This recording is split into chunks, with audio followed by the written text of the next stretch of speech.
So thank you to our partners at SAGE and the Pride Center of Edmonton. And before I introduce our speaker, I'd like to acknowledge that we are located on Treaty 6 territory and respect the histories, languages, and cultures of the First Nations, Métis, Inuit, and all First Peoples of Canada, whose presence continues to enrich our lives. Two housekeeping items. First, I'd like to caution you that today's session will be recorded. If you would prefer your image not be used, please turn off your camera. And second, we like our weekly meetings to be a safe space. So I'd like to remind you of a couple of items. Please respect the speaker by remaining muted during the talk. We'll unmute you for the Q&A following the presentation. Please be mindful of our time limitations and keep your questions and comments as brief as possible so that everyone can participate. Everyone who wishes to will be given an opportunity to ask a question before individuals who have already spoken will be called back again. And please respect the confidentiality of personal information. And now, with great pleasure, I'd like to introduce our speaker for the day. Jedediah Jed Wilson is a registered provisional psychologist and Canadian certified counselor in Edmonton, Alberta. Currently, they hold private practice alongside their work with the Edmonton Mennonite Center for Newcomers, focusing on gender diversity and sexual health. Jed has a passion for trauma and disassociation informed care, best practices in substance use, and promoting gender and sexuality health. Really looking forward to this. Jed, please take it away. Very best. Hi, folks. My name is Jed. Thank you so much for having me at your weekly meetings. I really appreciate it. So today I'll be talking a little bit about self-care tied in with substance use and some things that don't necessarily look like substance use, but could also be, kind of, we talk about maladaptive coping mechanisms. So we'll be getting into that. Bit of a content warning. Some of the things that we'll be discussing, they have dark histories to them. And it's, if you need to step out, if you need to contact somebody, please do that. Don't feel like you have to sit through the presentation. That's, I wouldn't want that for you. The other pieces is I'll probably, I think the goal is to go talk for about 30, 35, 40-ish minutes. And then I'm hoping we can have a conversation at the end. Some questions, I'd really appreciate it. And I will go ahead and share my screen. We'll get this thing going. Oh, other thing. So apologies in advance. I will be paying attention to how loud I talk. I fall into the trap of therapist voice. So it gets very mousy sometimes. so my apologies for that.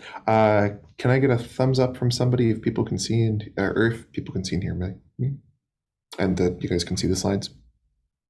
Great. Okay. So formally called Self-Care and Safety Strategies on Substance Use in 2S LGBTQIA+ populations.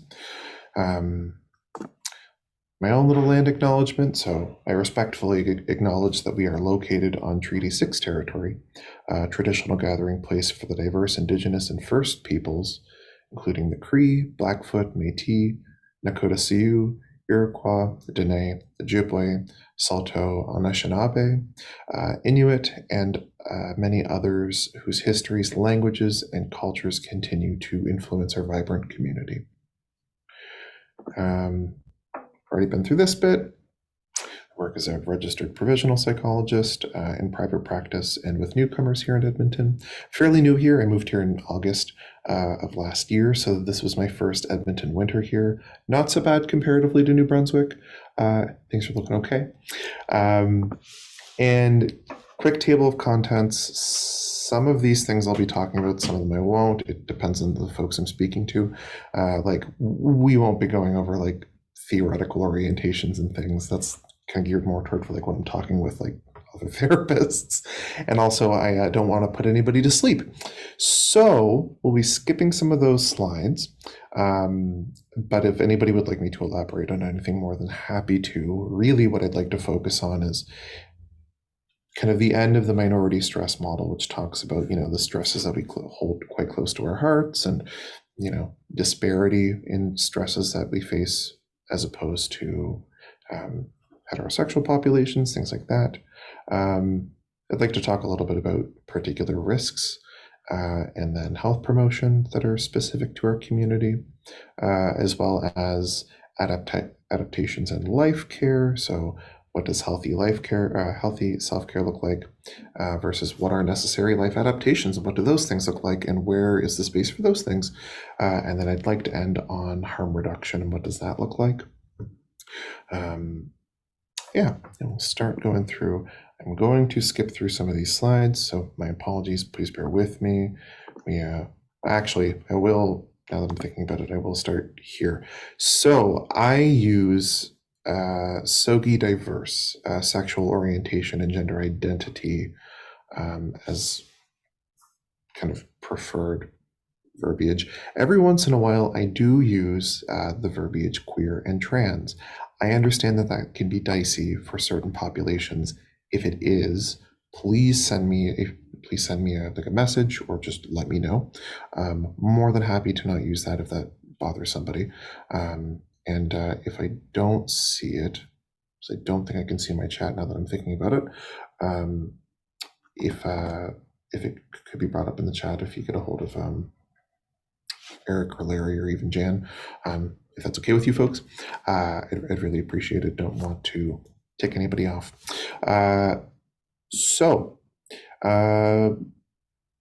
Broadly, and this is something that I think we've all felt, the minority stress model is an interesting way of conceptualizing health, originally in the sexual health domains, but basically it positions, SOGI, diverse, queer people, trans people, what have you, to be kind of at the center of this like discrepancy and conflict between the values of a minority group and then the values of dominant society.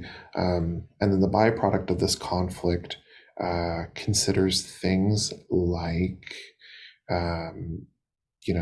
surviving hate-based victimization, discrimination, stigmatized identity. We'll be talking about that a little bit. What I really hope that this gets across is the concept of distal and proximal stressors.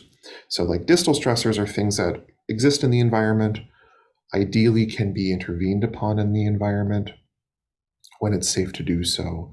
So discrimination, more systematic barriers, things you can like kind of reach out and physically touch. Those are those distal stressors. Proximal stressors I refer to as things that we hold close to our hearts. So that might be stigmatized identity. That might be not being comfortable in your own skin. That might be adapting some of the words that have been used against you. You know what I mean? It's basically that proximal stressors. That's what I think I do the most of my work with as a provisional psych, because it's untangling, the ways that somebody views themselves, that they've taken on from systems around them, looking at how helpful and how hurtful those things are. So that's really like what I would like folks to focus on when we talk about minority stress. It's just those unique incidences that occur in our population a little bit more. Very specifically, it sets the stage for, and I think folks, kind of in the, especially in terms of sexual orientation, gender identity, it sets the stage for, at some point in our lives, we have to negotiate identity and, who am I and what does that look like? And am I okay with that? Minority stress positions that situation as potentially risky because, on the one hand, there is acceptance of self, very the best. What does that look like? On the other hand, if you're in a place where it's not condoned or it's not okay, or you don't feel like it's safe to, what we can see sometimes is outright rejection of identity, and this unstable sense of self. Suddenly someone is torn between, well, I feel this way, but I don't know if that way can be expressed out in the open. So some people will go through identity modification. They'll kind of modify the pieces that they present to people. So some parts of the self get dampened. I think the verbiage nowadays is very much straight passing or cis passing, to try and just blend in with the people around you. And that gets tricky because that is a hard thing to cope with. You know what I mean? It's a hard concept to, well, I have to do these things to, blend in with the people around me, but blending in with the people around me means me not being me. So that's what I mean there for setting stage for risk.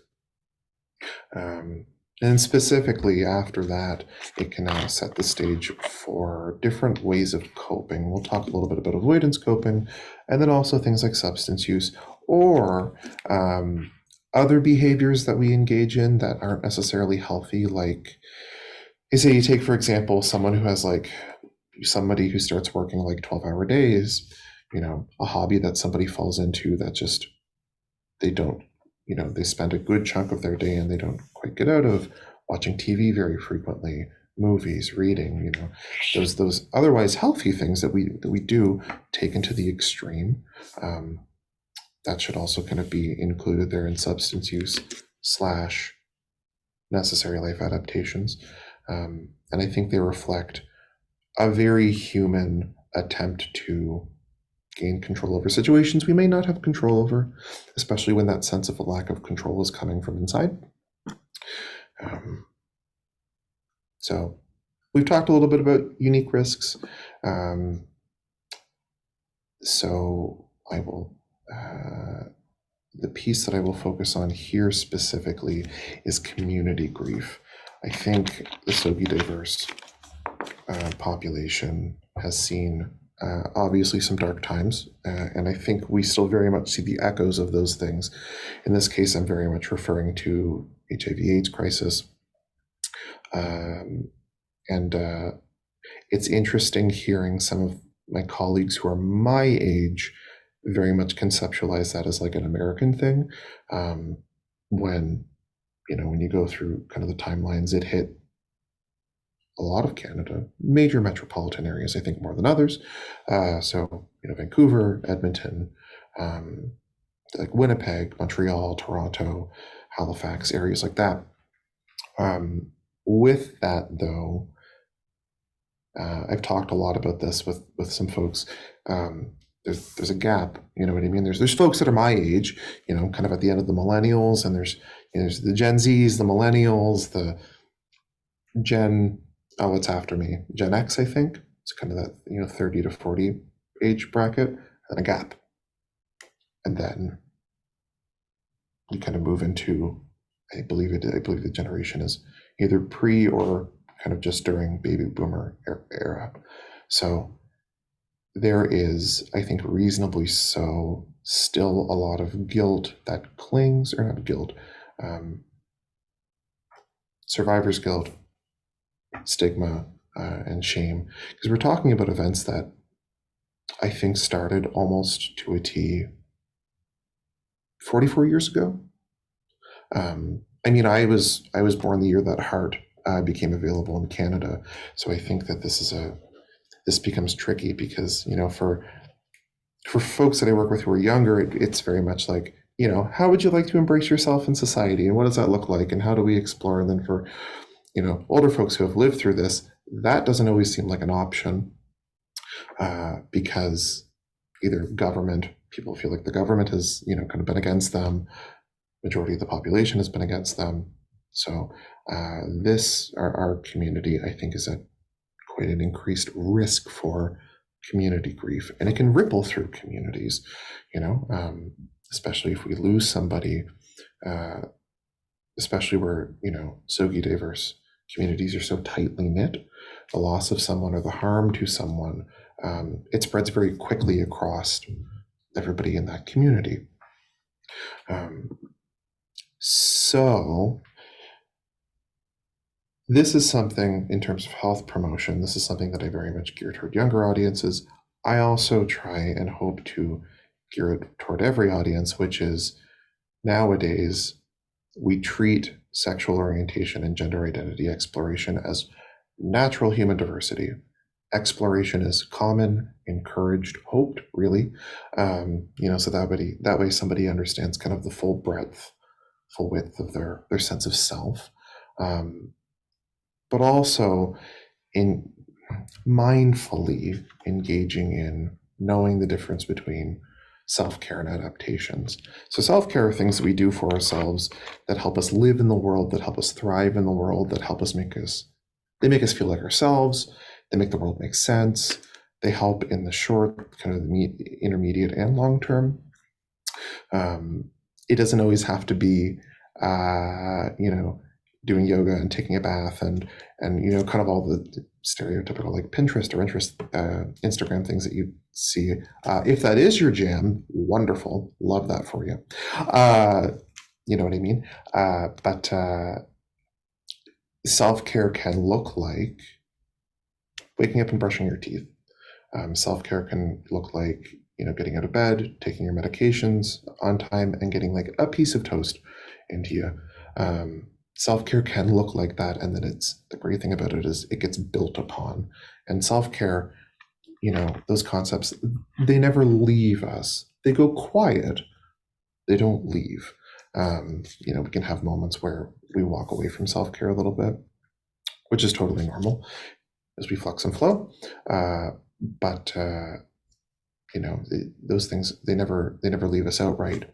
Necessary life adaptations are an interesting creature because it almost looks like self-care. Those are ways in which we survive in this world. A little bit different than living. Surviving is very one-track mind. Need to get through this situation. And usually what it is we build adaptations around the things that are happening with us currently. It might look like avoidance. So not going to a medical appointment, disengaging with the community and pulling back. So some isolation behaviors. We talked a little bit before about some of those healthy behaviors taken to a more extreme. So, preoccupation with like books and TV shows, it might be work, it might be hobbies, things like that.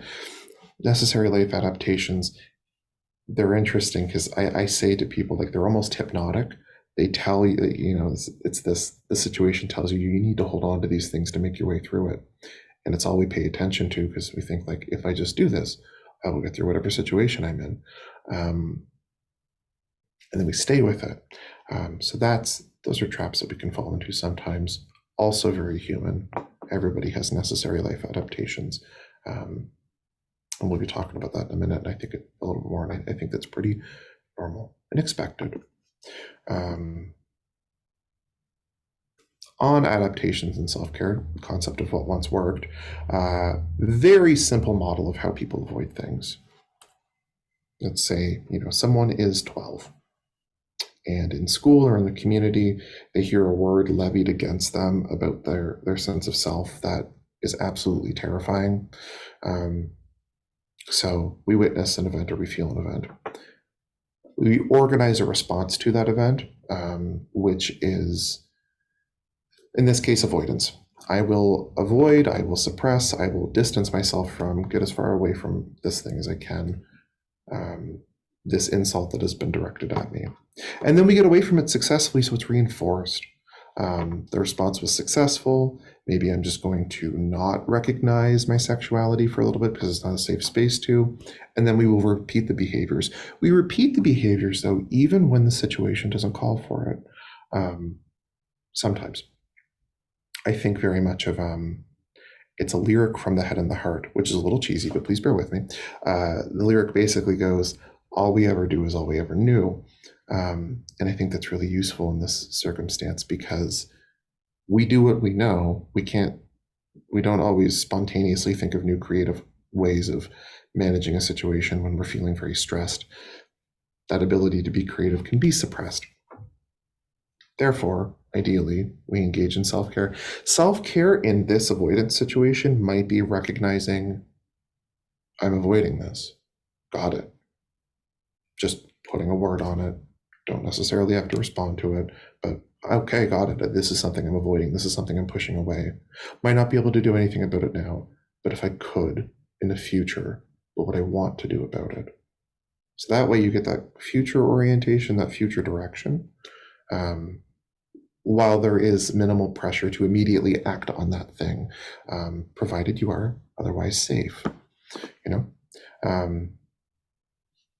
So as a definition, avoidance coping, it's that internalized or anticipated stigma or other pain that provokes avoidance of engaging with self-care specific to that stigma, like therapy, medical appointments, engaging with friends, what have you, specific to substances. And that self-medication hypothesis, it positions substances as a means of reducing negative or painful moods, so very commonly in our community, we see things like alcohol, poppers. It's like every 3 years, kind of waxes and wanes, like the phases of the moon. We see that quite common in contemporary society. I think that the big ones are things like cocaine, methamphetamines, stimulants, depressants like alcohol, and then some other hallucinogens like ketamine. We also see a lot of opioid use, a little bit less so in senior and aging populations. So I guess I'd like to, and I've spoken to this, but there's many other means of coping apart from substances, which is isolation, excessive exercise, excessive or restricted eating and dieting, things like that. Those things that we do that basically make us feel like we're taking control over the situation. They help in the short term. They may help in the intermediate term, but they don't always help in the long term. That's that concept of avoidance coping. So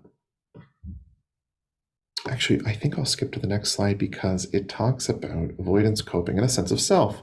There was a really interesting article that I read. It was in 2020, and if I remember this properly, it was a bunch of interviews about individuals, trans individuals, very specifically, I believe, who, interesting pool of folks. They had experienced rejection when they had started to transition from their families, from their communities. And then after time, they were able to build those inroads. Well, really, the community built outroads back to that person. They kind of reconciled with family and things like that. But this was a quote that stuck out to me. I believe at the time this person was a 19-year-old trans man. When I was younger, before I accepted myself, I felt such a disconnect with my body and I loathed it. I literally hated my body, so self-destructive things were oddly pleasing. Substance use was like having some control over my body since I had been placed in this situation I didn't want. My mom accepts me now, but initially she just didn't know. It was such a new thing, so definitely I feared rejection by family and peers. The drinking made that stuff not matter to me. The drugs also helped that not matter. So especially when we're dealing with proximal stressors, but we can sit and understand logically that we are in a world now that is a little more accepting. We can engage in communities that are accepting. The feelings don't always come as quick as the logic does.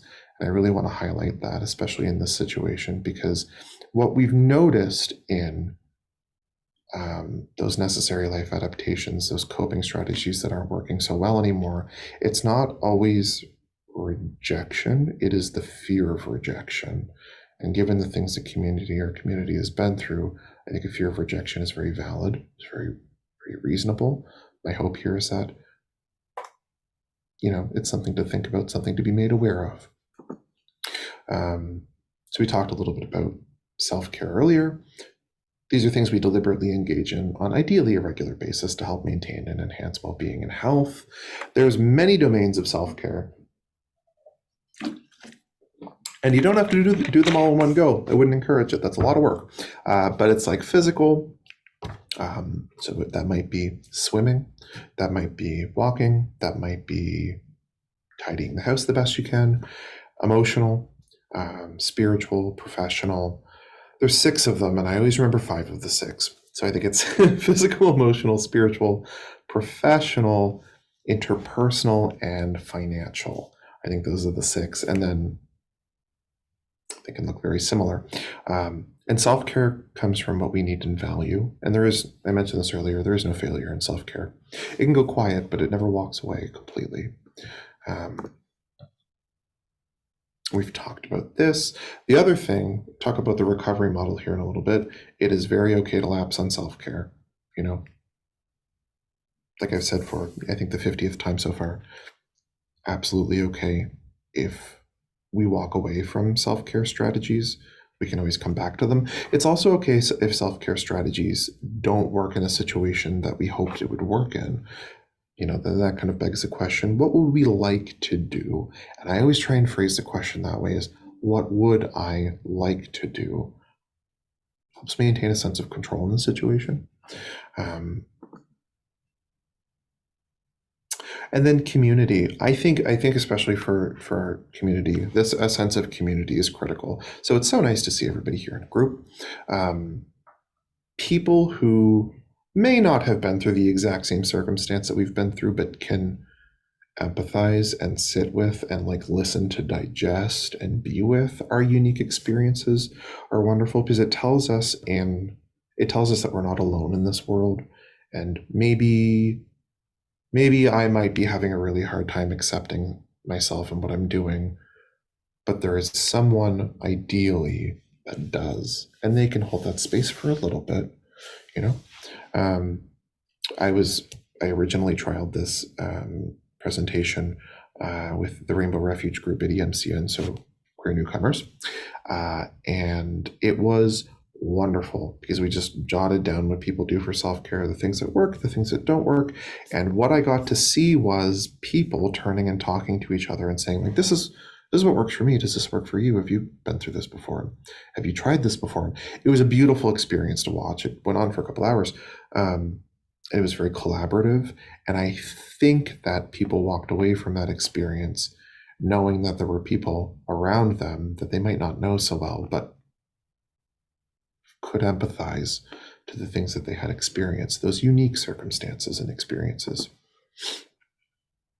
So very much a need for compassion, patience, non-judgment. We're going to slip on those things. It's totally normal, human. As long as we can feel like there are people around us that can help us, when we're down, or if we are down and we don't think that there are people around us, how would we like to if we could? And I talk a little bit about concepts of chosen family in this situation, especially as it relates to, necessary coping mechanisms and substance use. Chosen families are families that we deliberately engage in. They might, there might be individuals from biological family that we choose to have in our system. It might be friends. It might be caregivers and caretakers. It might be critical people in the community. These are people who the attachment, which I'll talk about here in a little bit, the attachment is secure, it's safe, it's unconditional. We feel comfortable to give love, but also to receive love. And it's kind of a bi-directional relationship. Before I talk about attachment, I'll talk a little bit about Rat Park. So back in the 20th century, there was a series of studies that were done. It's an interesting series of studies, but it was on basically the chemical hook theory of addiction. I think the same thing could be applied to, healthy behaviors that suddenly don't become healthy anymore. Like I had mentioned, movies, TV shows, work, volunteering, things like that. But basically, the study was performed on rats, isolated in cages with 2 bottles of water. One was laced with cocaine or heroin. The other was just regular water. And after the first week, I believe about 98% of the rats had died by overdose. And that was it. That proved our theory. Like, if you go into the hospital and you are put on morphine, you will stay on morphine. You will struggle with it for the rest of your life, which was a bit of a flawed design. So a fellow by the name of Dr. Bruce Alexander in the 70s created the concept of Rat Park, which was Disneyland for rats. There was color, there was family, there was more than one rat. There was there was stimulus, there was things to engage in the environment. It was multi-tiered. And the key findings were that rats stopped frequently consuming laced water. They did for the first week, here and there, almost you could refer to it as recreationally, but then they stopped all of a sudden. Deaths dropped significantly. I believe 2% of them had passed. Suddenly, the concern went away, and for the longest time we were trying to figure out why. And I think it is succinctly encapsulated as addiction. The opposite of addiction isn't sobriety. It's not. It's connection. It's not you are addicted or reliant on something. You are free from that thing. It is, you might be experiencing this, absolutely. And how would you like to connect with people to help mitigate that? Especially as far as like chemicals go. Chemical hooks are a casual factor in addiction. Pain is more profound. And addiction and substance use, it's the most concentric where there is despair. What we know is folks with adverse childhood experiences, adversity in childhood, they have, there's a greater risk for poorer health outcomes as they age. And in these circumstances, it's not necessarily the adversity or the trauma that is the direct cause of those outcomes. It becomes the effects of that adversity, the effects of those traumas, like shame, self-blame, and guilt. So that was basically the key findings of Rat Park and how we generalize to people day to day. And then attachment in the community. I'm not going to go over attachment styles. You're not being quizzed on this, I promise. But basically, there is, we can develop secure or insecure attachments. And secure attachments are safe, reciprocal, unconditional. This is a safe place to be. We develop them with friends, loved ones, family, community, what have you. They help us navigate relationships with others. We can also develop insecure attachments. Some people tend to, if it is an insecure attachment, they may avoid a little bit more. They may be a little more anxious. They may very much crave and want love, and then also be terrified of it at the same time. So questions to ponder for yourselves: how do you attach to loved ones, community, peers? Is it conditional? Is it safe? What does it look like? And then also, how do you attach to yourself? When you look at yourself as a person, looking at a body you live with and a personality you live with, in yourself, how do you attach to yourself? How would you like to attach to yourself? Is it a safe place? Can you sit with, you say you're carrying any particular stigmas or shames, can you sit with them and concurrently also feel secure in yourself? Those things are not mutually exclusive. And I talk about that as I will likely skip over to the recovery model, because I don't think people necessarily want to sit through equianalgesic charts and all that fun stuff. So we talk about harm reduction. It's the policies and programs and practices that help reduce adverse health, social, and economic circumstances. As a consequence, of the use of legal and illegal psychoactive drugs without necessarily reducing the consumption, this also applies to other coping mechanisms that we engage in. Somebody can engage in a lot of work in a day, 12, 13 hours, 14 hours of work in a day, whatever that looks like for a person. That doesn't necessarily mean that the person is profoundly unhealthy. It means, okay, you're doing that, got it. If you would like to do something different, what would you like that to look like? And then also, if you are watching a lot of movies, engaging in with a lot of TV, how can we do that in a way that's healthy? Maybe someone is forgoing like brushing their teeth or keeping up with activities of daily living, bathing, things like that. How do we hold those two things at the same time, and what does that look like for you? It's very individual for each person. It also believes that health care provided to you and the care from other people is not contingent on your moral standing. It's okay to mess things up. It's okay to get things wrong. Doesn't mean you're a bad person. It just means something is happening.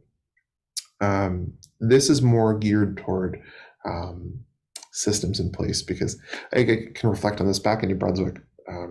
Fredericton specifically, the public mental health system. It was a really interesting situation because there were inpatient beds for mental health, there were inpatient beds for addiction. The beds for addiction you would be excluded from if you had mental health concerns, and the beds for mental health concerns you would be excluded from if you had active addiction. So if it sounds like that doesn't make sense, it's because it doesn't. These things go together.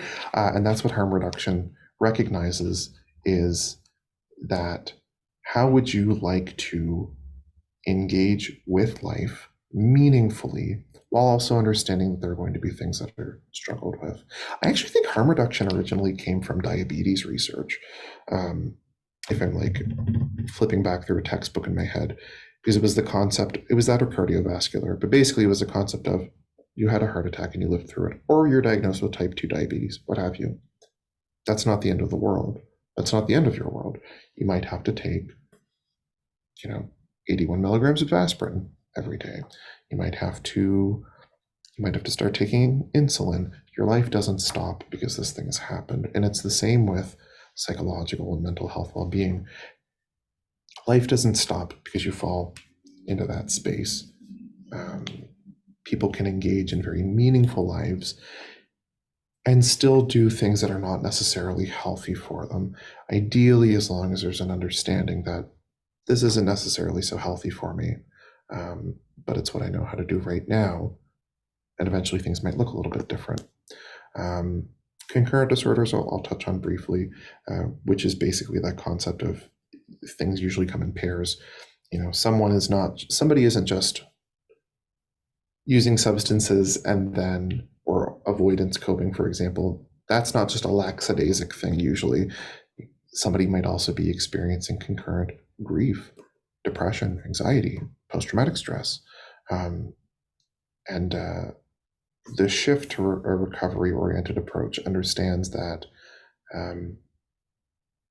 these things likely are going to come in pairs, and it's important to recognize that they're coming in pairs, whether that be for yourself individually or advocating that to healthcare providers starting to come around. I think, they're not mutually exclusive. Somebody can, just because somebody's doing something that is not healthy does not mean that they are fundamentally unhealthy. I talk about naloxone a little bit, especially in this current climate, as a form of harm reduction, especially with opioids. And I always like to touch on this piece, even if I've only talked about substances a little bit. If people are unfamiliar with naloxone, we call it an opioid antagonist, which means it quickly reverses the effects of an opioid. I've had to administer it a couple times, and just knowing what it is and how it's used can be useful sometimes. But basically, it very rapidly and temporarily affects the use of an opioid. Affects the use of an opioid by stopping the brain from recognizing that chemical. Somebody will very quickly go into withdrawal, but it is life-saving and crucial. It is typically administered in a syringe, so it's intramuscular. My apologies, I'm on a busy street and there are sirens, so I'll wait for that to go. But naloxone is intramuscular, intranasal, in the nose. So it's intranasal, intramuscular, into a muscle, intravenously, into a vein, or subcutaneous under the skin, teeny tiny little needle. The most common ones that I think people see are intramuscular. It looks like a needle that somebody would get if they were getting an immunization. And it very rapidly stops the actions of an opioid. If you ever have to administer it, and I'll leave this in for people, be prepared for the person to wake up and quickly experience confusion. The use of naloxone can throw people into withdrawal. I've had to administer it before at like raves, whatnot. We used to call it Future Forest back in New Brunswick. It was a kind of a weekend-long party situation. And people would come up and then they would just come up swinging, you know what I mean? Because they were very quickly put into withdrawal. I think this is also an interesting metaphor for psychological self-care. Oh, a chat thing came up and I can't quite see it. Oh, yes. Great, wonderful. I think this is also interesting for psychological self-care because I talk about, caution, especially surrounding recognizing that what somebody might be doing is not so helpful, can very quickly bring on feelings of shame, blame, and guilt. So kind of in parallel with naloxone almost, where naloxone would very quickly bring somebody into withdrawal, paying attention to the things that we're doing that might be harming us might quickly bring on a little more harm, and that might promote further avoidance. So the goal here, I hope, is to recognize it as it is, especially psychologically, sit with it for as long as you can, understanding it's not a permanent thing, and then that once again, how would you like to deal with it? If you could, what would it look like? Whatever the concern may be. And I believe that brings us to just about the end, some community resources. As far as multiculturalism goes, there's EMCN. I work here, a little biased, love the system. There's also the Multicultural Health Brokers Initiative. If anybody is having a hard time navigating their own personal, like their personal culture and Canadian culture, they're wonderful for bridging that gap. Pride Center of Edmonton offers advocacy navigating gender health, and they also have support groups. Chew and Outreach provide, interestingly, access to necessities, STBBI testing, sexually transmitted and bloodborne infections, barriers for homelessness and poverty, and support for sex work. It's the only system I've seen that supports sex work. So I'm very happy that exists. And then also you folks exist as a resource too. Aging with Pride, to my understanding, it is very much in finding housing for people and supporting people in that capacity, I believe. So that is a wonderful system as well. And recovery model, I just spoke to this. Yeah, the final piece I'll say here as a reiteration, people can experience symptoms of mental health concerns while still living a meaningful life. These things aren't mutually exclusive. We have dark moments, absolutely.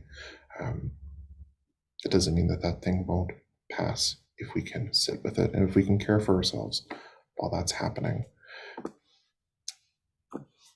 And that brings me to the end.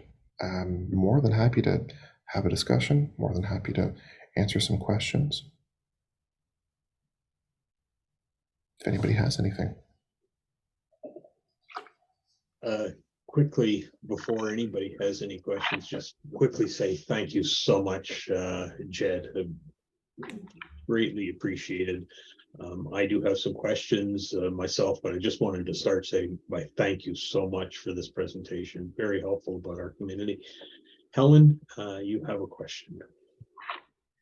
Yes, I was interested in the attach model. So if folks don't feel comfortable with their identity or haven't been parented well and grow up with severe adverse childhood conditions, then they may go to folks who are also not necessarily living healthy lifestyles. So I'm thinking about, gang members, organized crime, and if you could just chat about like the attachment model you have within kind of an unhealthy system. Is that so because that's what like what's the theory or the rationale for that?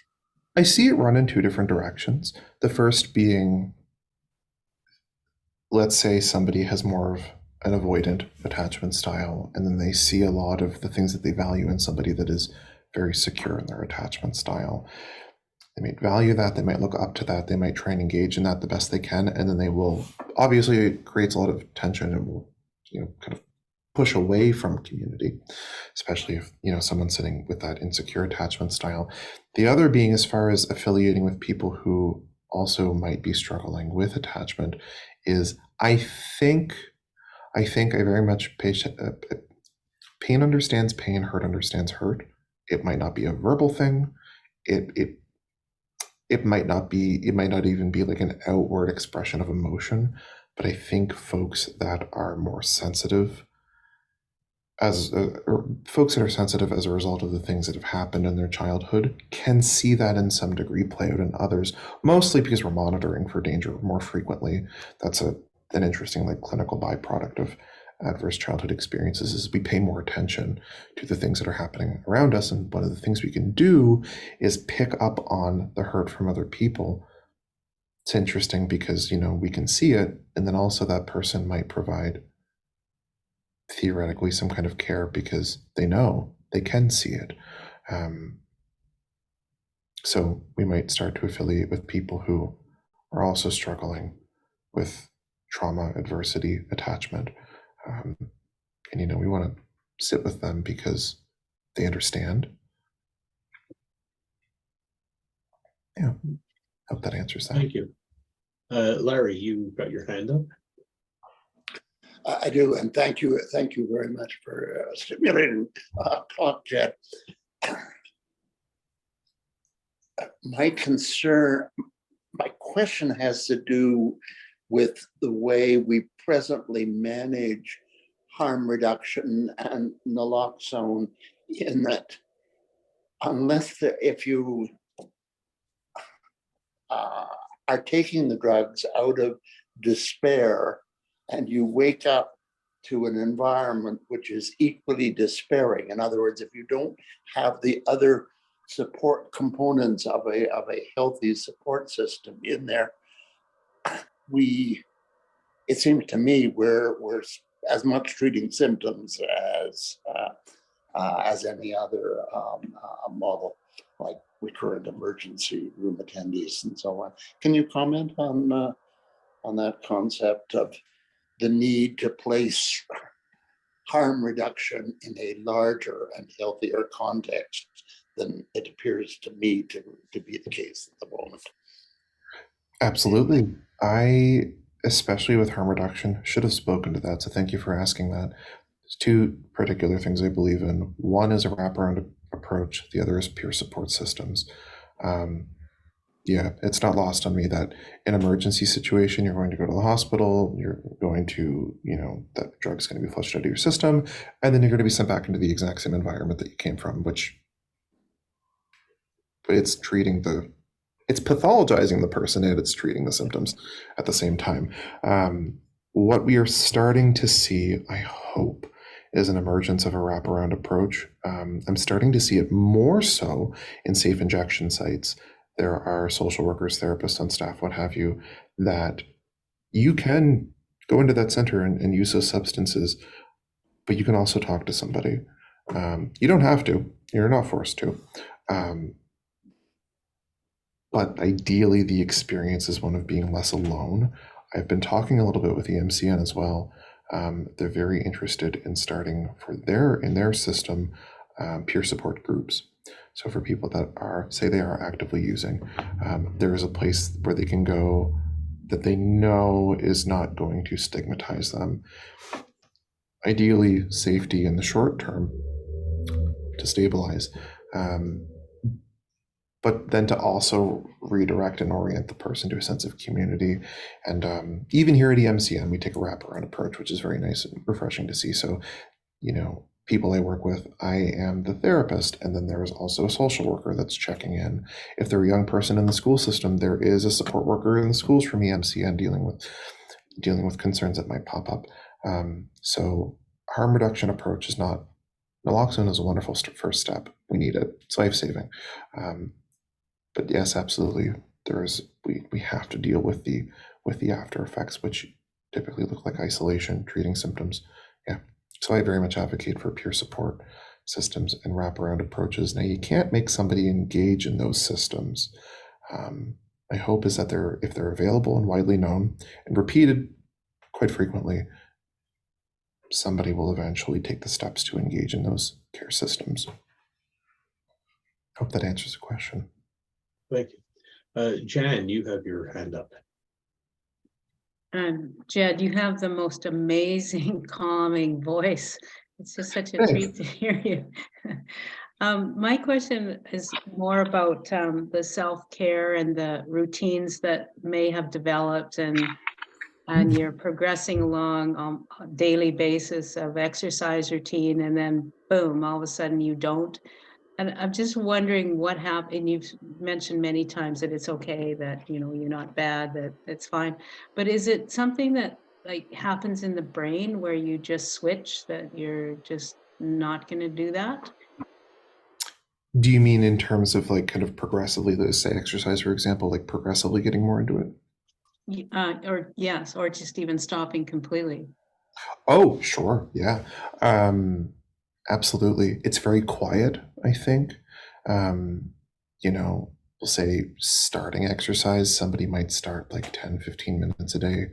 I've seen it play out before, especially if someone's trying to swap behaviors, that becomes a little more apparent. So if somebody is drinking quite excessively, they'll start to exercise, but then they'll exercise whenever they feel a craving to drink. So, 15 minutes becomes a half hour, can become an hour and a half, becomes, in some cases, I've seen like 4 hours of cardio a day.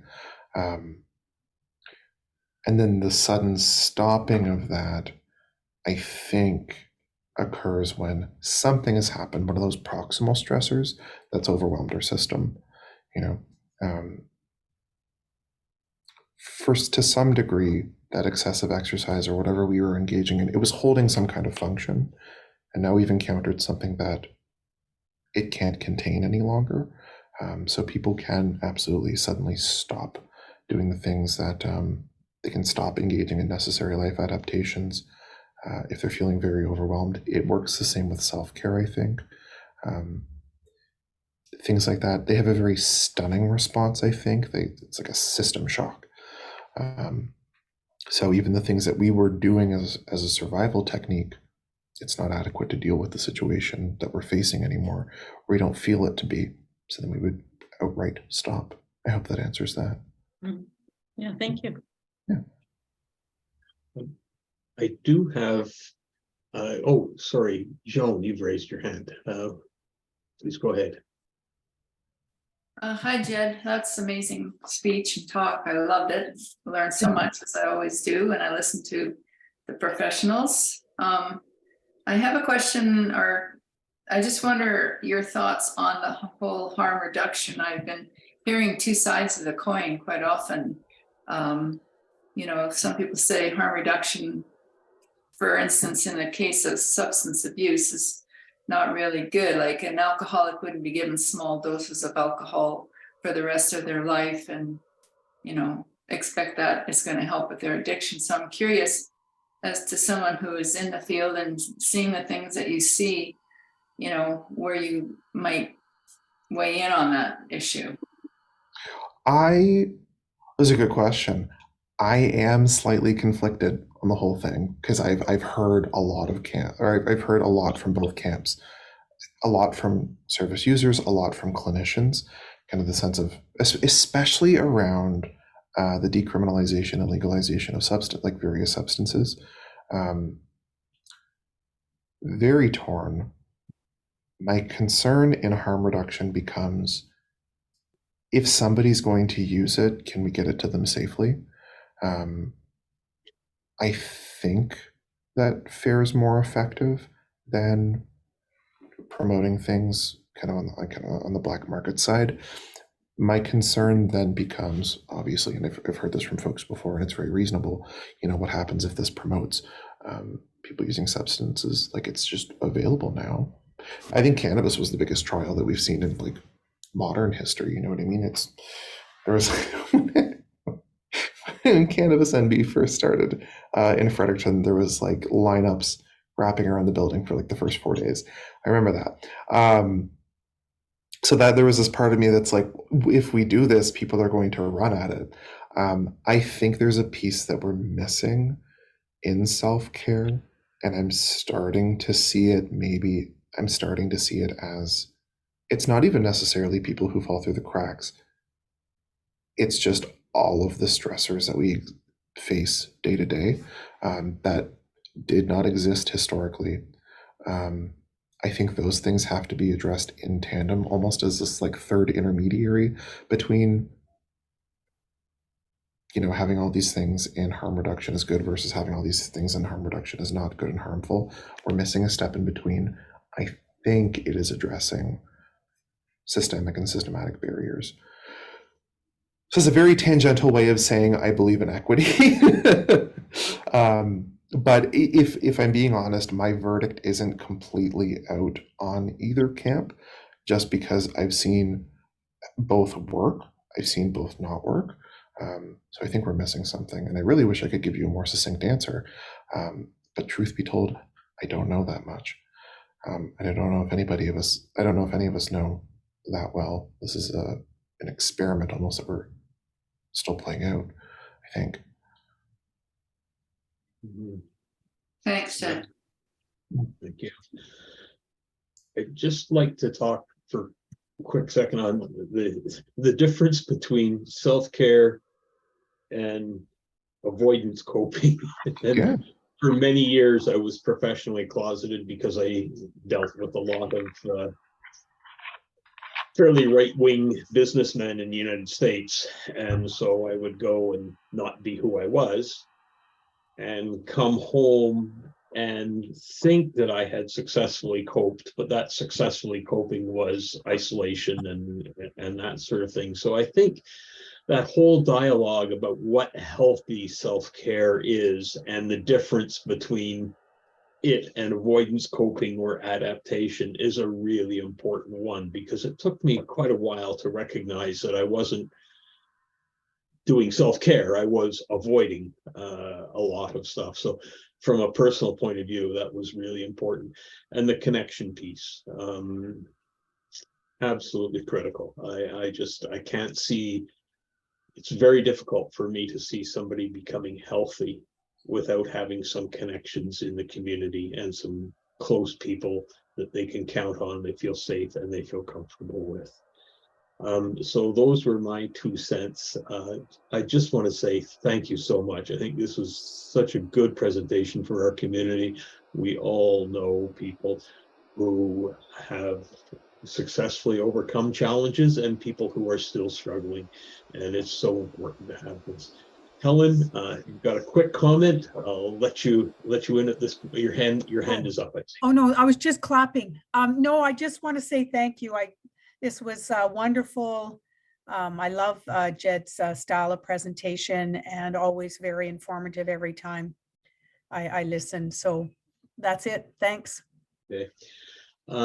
Thank you, everybody, for attending today. Do you have a last quick 1 second or 1 minute takeaway for us, Jed, or have you done your presentation in full now? I think the last thing I'll say is a lot of the things that we do and engage in as far as surviving, we do without thinking about it. Very much, Eric, to what you were saying earlier. And I think, well, the verdict's not out on the mind, we don't know much about it, but I think it is so that the mind doesn't have to focus on it. So like I had said, if anything, I hope that folks take away an open, compassionate, consideration of looking at, what exactly you're doing, the things that might be kind of playing out that we're not aware of. Can you be made even slightly aware of them? And if you are made aware of them, what would you like to do about it? Super. With that, I just want to remind everybody that next week our presenter is Michael Magnuson from the Art Gallery of Alberta. He's talking about their senior programming. There's some great things that are going on at the Art Gallery, so I encourage everybody to join in on that. Again, I want to thank Jed so much for today's presentation. Very, very good, very helpful. I see Karen giving us the cheer. And if anybody wants to stay on, we are going to go into a breakout room for a few minutes just to see if Jed would like to give us any final feedback. But if we'll keep this main room open until 12:15 in case anybody wants to talk among themselves. So with that, thanks again, Jed. Thank you, everybody, for attending, and we'll see you next week.